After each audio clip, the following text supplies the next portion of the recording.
দেখছেন accent of man, Charles ডারউইনের বিখ্যাত বই, যেখানে দেখানো হয়েছে কি করে গরিলা থেকে আজকে আমি মানুষ হয়েছি।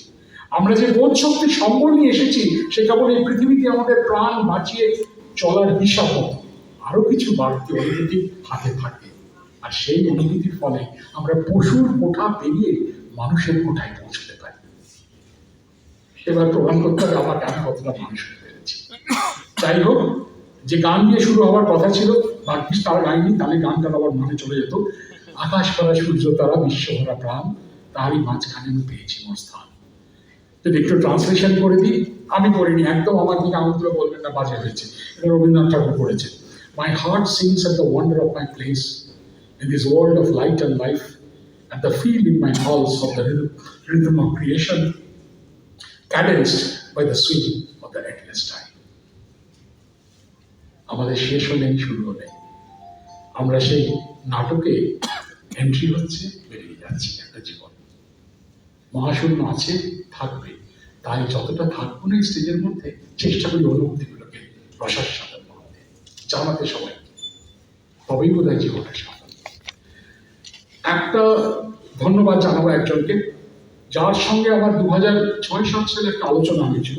তিনি আমার খুব পরিচিত মানুষ ছিলেন 2015 অব্দি, মারা গেছেন 2015-তে। তিনি বলেছেন দুয়ারিজি, মানে আপনি মোটামুটি এগুলো বলেন লোকের সামনে। I have read Tagore has done enough in science. Can you try to bring that out? আমি না তখন আরো উদ্বুদ্ধ হয়েছিলাম এবং 2011 সালে শুরু করেছিলাম। আজকে সেটা অনেক পরিবর্তিত পরিমার্জিতভাবে আপনাদের সামনে তুলে ধরলাম।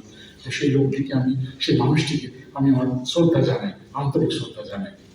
আমার খুব পরিচিত মানুষ ছিলেন এবং তিনি যে কত বড় মানুষ ছিলেন না, মেধার দিক থেকে, চিন্তার দিক থেকে, আমরা তাকেও না সত্যি ওই মিসাইল ম্যান বলেছিলেন, ওই রকেট ম্যান। মনুষ্যত্বের চাবিকাঠিতে তাকে সত্যি আমরা বুঝিলাম। তাই যাই হোক, অনেক কিছু বুঝিলাম, কিন্তু আজকের পরে এই ভিড়ের মধ্যে একজনও যদি, একটি তরুণ বা তরুণী যদি একটু উদ্বুদ্ধ হয়ে সে নিজের মতো করে পড়ে, প্রশ্ন করে, নিজের কাছে সেই জানা জ্ঞানকে আহরণ করে আনন্দ পায়, সেটাই আমার সার্থকতা। ধন্যবাদ।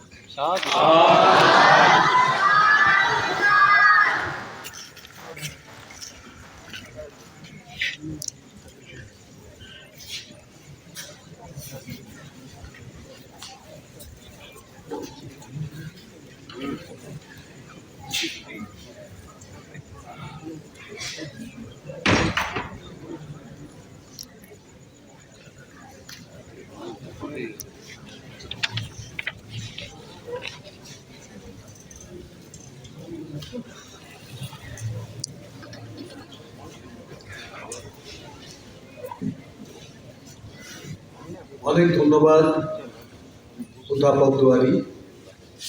আমাদের এমনটাই প্রত্যাশা ছিল যে ঠিক এইভাবেই সহজ সরল তথ্যপূর্ণ এবং সরস ভঙ্গিতে তিনি আমাদের রবীন্দ্রনাথের হাত ধরে বিশ্ব পরিক্রমা করালেন, মহাবিশ্ব পরিক্রমা করালেন। আমরা সবাই মুগ্ধ বিস্ময়ে শুনছিলাম তার বক্তব্য। তার কথায় মাঝে মাঝে একটা ধ্রুবপদের মতো আসছিল অ্যাক্সিডেন্ট।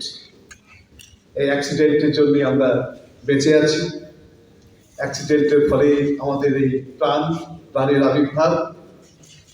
ঠিক তেমনই একটা অ্যাক্সিডেন্টের ফলে আমরা রবীন্দ্রনাথের এই অপরূপ বইটি বিশ্ব পরিচয় পেয়েছি। এটা একটা অ্যাক্সিডেন্ট। এমন বই লেখার পরিকল্পনা রবীন্দ্রনাথের ছিল না। বাল্যকাল থেকে তিনি বিজ্ঞান মনস্ক, বিজ্ঞানে আগ্রহী শেষ জীবন পর্যন্ত, কিন্তু আস্ত একটা জ্যোতির্বিজ্ঞান বিষয়ক বই লিখবে এমনটি তিনি কখনো ভাবেননি। তিনি এই বইটা লেখাতে চেয়েছিলেন পদার্থবিদ্যার অধ্যাপক প্রমথনাথ সেনগুপ্তকে দিয়ে। তিনি লিখেও ছিলেন। সেই বইটার নাম ছিল বিশ্ব রচনা। তারপর সেখান থেকে ভেঙে হলো বিশ্ব পরিচয় এবং প্রমথনাথ সেনগুপ্তের বই রূপান্তরিত হলো রবীন্দ্রনাথের রচনা। কাজে এই বইয়ের সঙ্গে পদার্থবিদ্যার সেই অধ্যাপকেরও একটা সংযোগ আছে। এই প্রসঙ্গে আমরা তার প্রতিও শ্রদ্ধা নিবেদন করি। সে কথা বিশ্ব পরিচয়ের ভূমিকাতেও বলে গেছেন রবীন্দ্রনাথ যে প্রমথ সেনগুপ্তের না থাকলে হয়তো তার এই লেখা হতো না। কিন্তু এই অ্যাক্সিডেন্টের ফলেই রবীন্দ্রনাথ এইরকম একটা বই আমাদের উপহার দিলেন, তখনকার মতো করে তথ্য সমৃদ্ধ। তিনি প্রমথনাথ সেনগুপ্তের লেখার সঙ্গে তৎকালীন যে সমস্ত বই সুলভ ছিল, সাধারণ জ্যোতির্বিজ্ঞানের বই, সেগুলি অধ্যয়ন করেছেন যত্ন সহকারে, আর সেই সঙ্গে তার অপরূপ ভাষা, এই সব মিলিয়ে এইরকম একটি বই, যে বইয়ের এখনো প্রাসঙ্গিকতা ম্লান হয়ে যায়নি। হয়তো কিছু তথ্যগত কিছু পরিবর্তন ঘটেছে, কিন্তু সেই বইটি আজও আমাদের কাছে কতখানি জরুরি এবং আমাদের কাছে সমান গুরুত্বপূর্ণ তা আমরা অধ্যাপক দুয়ারির বিশ্লেষণে, তার কথায় আমরা খুব ভালোভাবে জানতে পারলাম। রবীন্দ্রনাথ খুব ছোট বয়স থেকেই মহাবিশ্বের প্রতি আকৃষ্ট হয়েছিলেন, সে কথাও আমরা জানলাম। তার আত্মকথাতেও তিনি বলছেন যে তিনি যখন খুব ছোট, তখন তার মনে হতো যে সিঁড়ির উপর সিঁড়ি তুলতে তুলতে যদি আকাশের দিকে যাওয়া যায়, তাহলে কি একসময় আমাদের মাথা থেকে যাবে না? তার গৃহ শিক্ষক বলেছিলেন, না, সেটা কখনোই হবে না। বালক রবীন্দ্রনাথের কাছে এটা ছিল একটা চরম বিস্ময়, যে সিঁড়ির পর সিঁড়ি উঠে যাবে, আকাশের নীলটা তবু আমাদের মাথায় ঠেকবে না, তা কি করে হয়?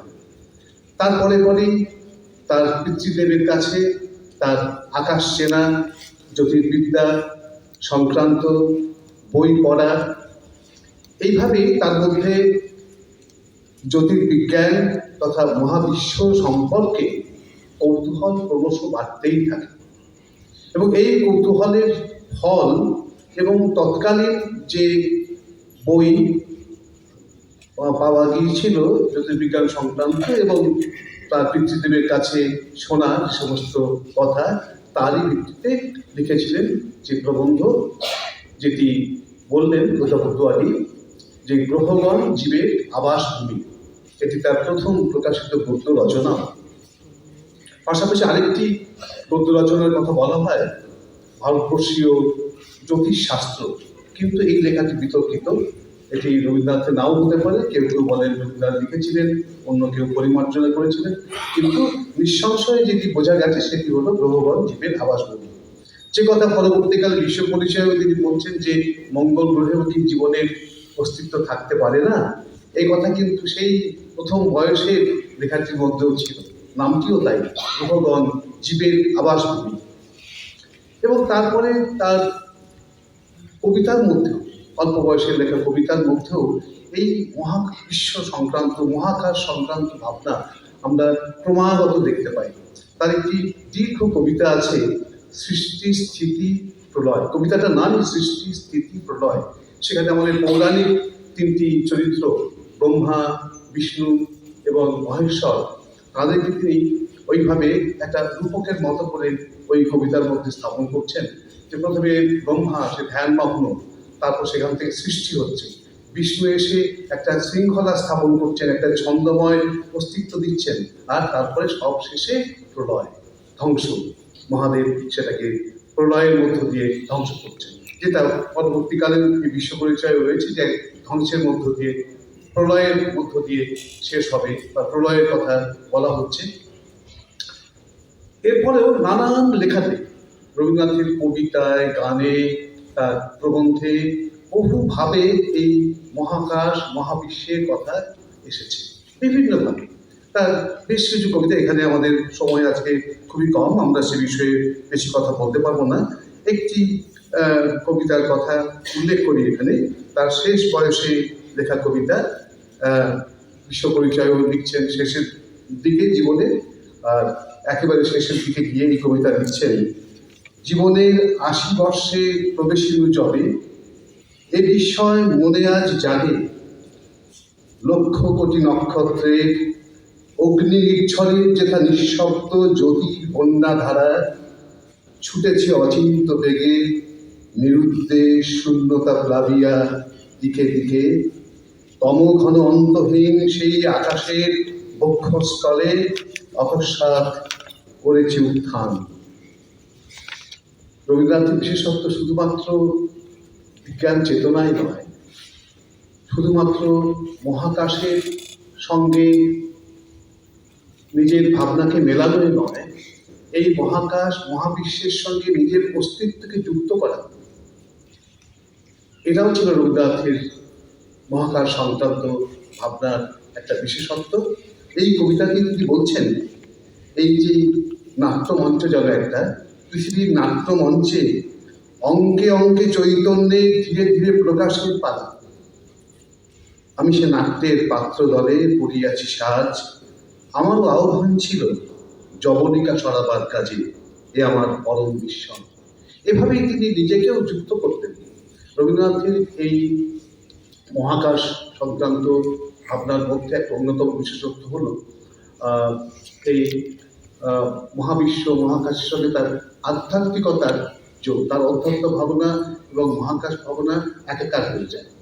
আর এই মহাকাশ ভাবনার সঙ্গে নিজেকে যুক্ত করা, মহাকাশের মধ্যে এই মহাবিশ্বের মধ্যে আমিও একটা, যত ক্ষুদ্রই হোক আমার অস্তিত্ব এই মহাবিশ্বের সঙ্গে যুক্ত, এই বোধটা তিনি বারে বারে ছড়িয়ে দিয়েছেন তার বিভিন্ন রচনার মধ্যে, তার কবিতায়, গানে, প্রবন্ধে, তার চিঠিপত্রের মধ্যে, অন্যান্য যে সমস্ত প্রকাশ আছে তার মধ্যেও। আমরা তার একটি বিখ্যাত গানের কথা জানি, এই তো তোমার আলোক ধেনু সূর্য তারা দলে দলে, কোথায় বসে বাজাও বাজাও বেলু, চড়াও মহাগগন তল। এটা সেই মহাবিশ্বের ভাবনা।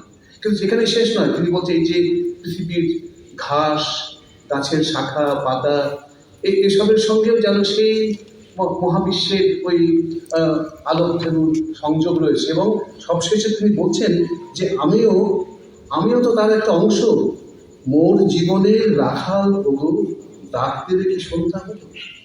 সেই কালের রাখাল যিনি এই সমস্ত জ্যোতিষ্কগুলোকে যেন চড়াচ্ছেন ধেনুর মতো করে, তিনি কিন্তু এই কবিকেও শেষ পর্যন্ত ডাক দেবেন, কবিও যেন তার সঙ্গে যুক্ত। এইভাবেই সমস্ত কিছুর মধ্যে রবীন্দ্রনাথ নিজেকেও যুক্ত করতেন।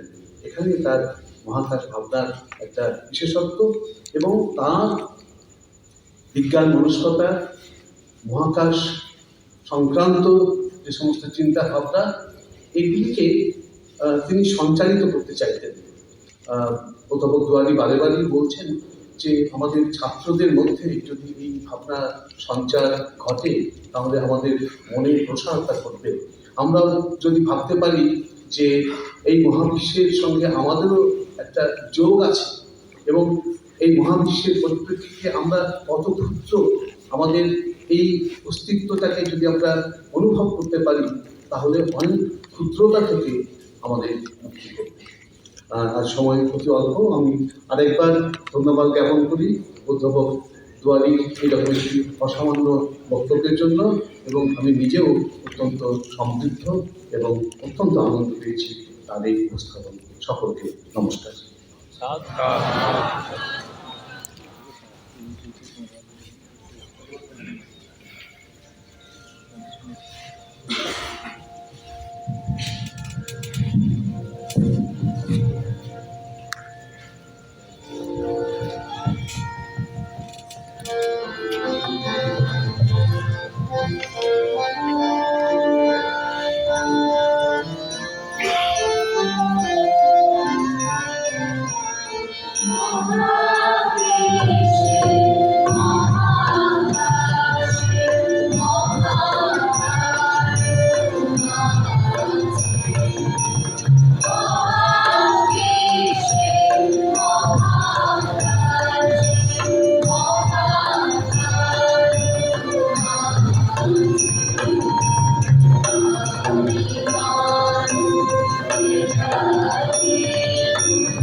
আজকের আলোচনা সভা আমরা একেবারে শেষ পর্যায়ে এসে পৌঁছেছি। আমি ডক্টর দেবীপ্রসাদ তিওয়ারি, তাকে তো আমাদের সভামুখ্য মহাশয় ধন্যবাদ জ্ঞাপন করেছে, তবু আমার পক্ষ থেকে, আমাদের সকলের পক্ষ থেকে একবার ধন্যবাদ জ্ঞাপন করতে চাই। এবং তিনি তার বক্তব্যের গোড়াতেই ইচ্ছা প্রকাশ করেছেন যে তিনি কালকে আমাদের প্রাত্যহিক উপাসনায় আসতেছেন। আপনাকে আমরা আমন্ত্রণ জানাই, অবশ্যই আসবেন। আপনি সময়টাও দেখলাম বললেন নিজেই, আপনি জানেন, আসবেন, আমরা খুব খুশি হব আপনি এলে।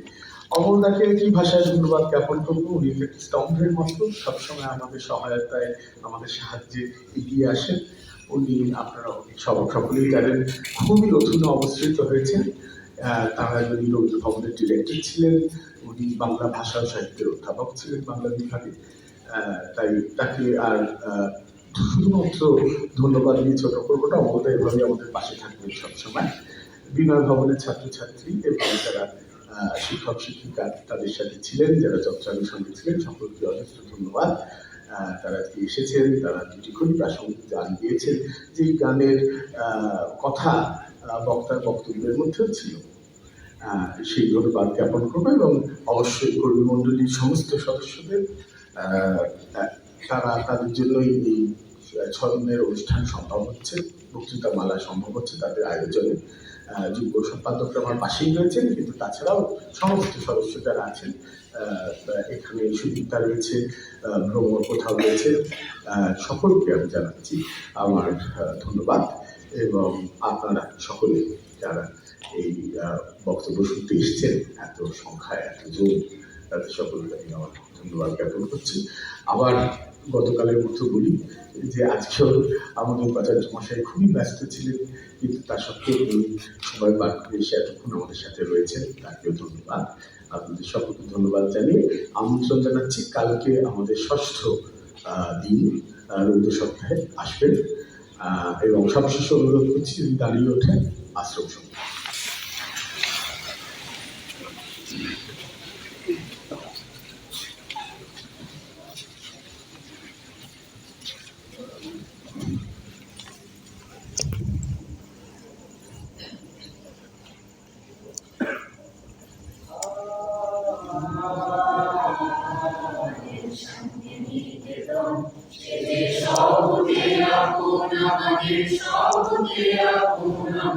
শান্তি নিকেতন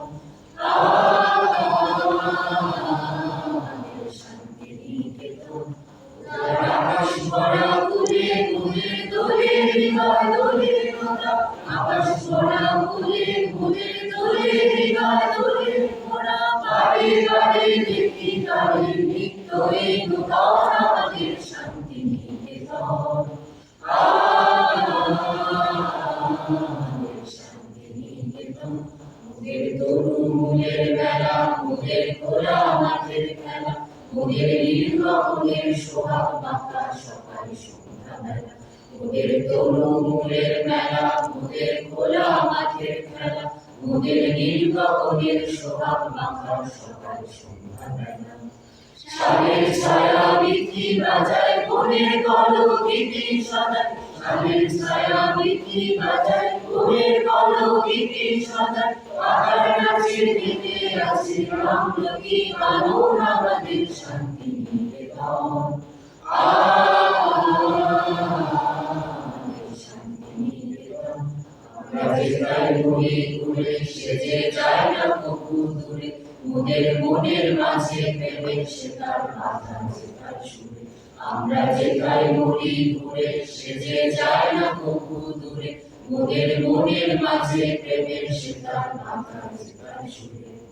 প্রাণের সঙ্গে প্রাণের সেজে মিলিয়েছে এক প্রাণে মোদের, প্রাণের সঙ্গে প্রাণের সেজে মিলিয়েছে এক প্রাণে মোদের।